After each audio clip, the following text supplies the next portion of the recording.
I'm Chris Phillips.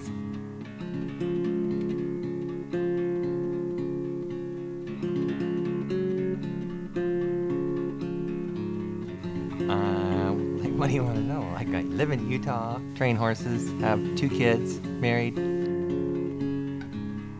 So we lived in Michigan, or I lived in Michigan my whole life. I was a metal fabricator, and my wife and I decided that we were at the point in our life where we always wanted to live out west, and we decided that was the time. If we were going to move at all, we would move to someplace out west. And so we came out and looked and decided Utah is where it was going to be.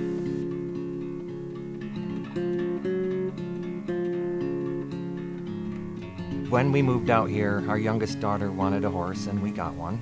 And then we started working with a trainer, and he talked us into getting a 2-year-old horse. And then he got busy and quit. And so after a couple of close calls, we decided we needed some help. So I looked around and decided I could go to Utah State, and I wanted to do their colt training program. And to do that, you had to do all the other classes. And I never really liked horses, but about halfway through the program, I decided I really enjoyed working with horses and training them.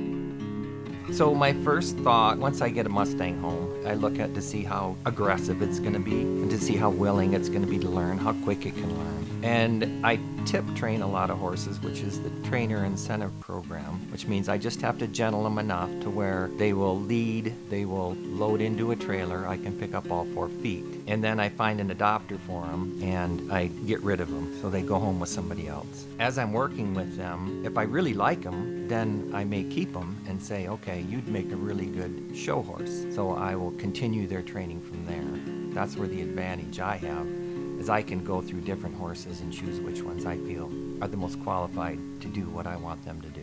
So once then I pick a horse and decide this is going to make a good show horse, then I will continue their training into where they're saddle trained, where I'm riding them and showing them. In the state right now, we have 3 Mustang shows a year. Sarah, our youngest, did one first, and then the next year I decided I would do a horse too since she was going to be there anyways, and I did.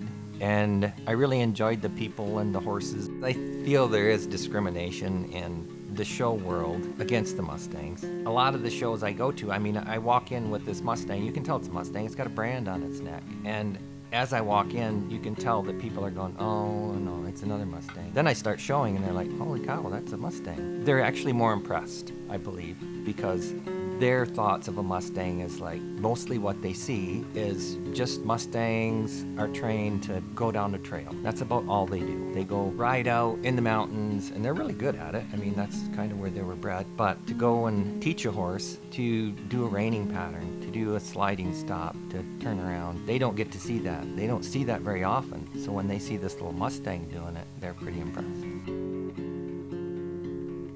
I like working with the wild ones a lot more than a domesticated horse because a lot of the horses I get are domesticated. I don't like a lot of the things that people have already done, and now I'm backtracking and trying to fix the problems that they created, which to me makes it much more difficult than just starting from scratch and doing it the way I want to do it. I like the fact that the Mustangs are untouched and very wild. So you're not dealing with something that somebody else has dealt with before. It's a clean slate. So whatever you do to it, the product you get out at the end is what you've made.